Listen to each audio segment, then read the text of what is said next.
ആകിയാൽ നിങ്ങൾ ആരും ഈ ക്രിസ്തുവിനെ ഇനി നിഷേധിക്കില്ല. നിങ്ങൾ ആരും ഈ ക്രിസ്തുവിൻ്റെ രക്തത്തെ, നിനക്ക് വേണ്ടി ചൊരിയപ്പെട്ട ഈ ക്രിസ്തു രക്തത്തെ നിഷേധിക്കില്ല. സോഷ്യൽ മീഡിയയിലൊക്കെ ഈ യേശുക്രിസ്തുവിനെ പറ്റി പരിഹസിച്ചെഴുതുന്ന അനേകരെ ഞാൻ കണ്ടിട്ട് ഞാൻ ദുഃഖിക്കാറുണ്ട്. കർത്താവ് ഇവരുടെ കണ്ണും തുറന്നിരുന്നെങ്കിൽ. ഇവർക്ക് വേണ്ടിയിട്ടും കൂടിയാണ് ക്രിസ്തു മരിച്ചത്. എന്നിട്ട് അവർക്ക് അതിനെ അംഗീകരിക്കാൻ കഴിയാതെ വെറും പൈശാചികമായിരിക്കുന്ന മതങ്ങളിൽ നിന്നുകൊണ്ട് അവരുടെ ഏകരക്ഷകനെ വേണ്ട എന്ന് വെച്ച് മരിച്ചതിന് ശേഷം യേശുക്രിസ്തുവിന് മുമ്പിൽ നിൽക്കേണ്ടി വരുമ്പോൾ അവരുടെ ഗതി എന്താണ്? നിങ്ങൾക്കാർക്കും അങ്ങനൊരു ഗതി വരല്ല.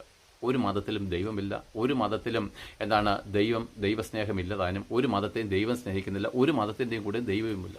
എന്നുവെച്ചാൽ ക്രിസ്തീയ മതത്തിൻ്റെ ഉൾപ്പെടെ ദൈവമില്ല. കത്തോലിക്കായാലും മർത്തോമായാലും ഓർത്തഡോക്സുകാരും ആരുടെയും കൂടി ഇല്ല പ്രിയപ്പെട്ടവരെ. മാനസാന്തരപ്പെടുന്ന ഏത് പാപിയുടെയും കൂടിയും ദൈവം ജീവിക്കുന്നുണ്ട്. യേശുക്രിസ്തുവിനെ അംഗീകരിക്കുന്ന ഏത് വ്യക്തിയുടെയും കൂടെ കർത്താവ് വരും. അതിന് മാനസാന്തരപ്പെടണം, പിന്നെ സ്നാനം ഏൽക്കണം. അപ്പോൾ ദൈവം ആത്മാവിനെ തരും. അതൊക്കെ അനേക വീഡിയോയിൽ നിങ്ങൾക്ക് കാണാൻ കഴിയും. എങ്കിലും ആത്മഹത്യ ചെയ്താൽ ഇങ്ങനത്തെയാണ് പ്രശ്നങ്ങൾ. ഇവിടം കൊണ്ട് തീരുന്നില്ല, വരുവാനിലേക്ക് ലോകത്തിലും തീരത്തില്ല എന്ന് നമുക്ക് കഷ്ടങ്ങളും ദുഃഖങ്ങളും ഉണ്ട്.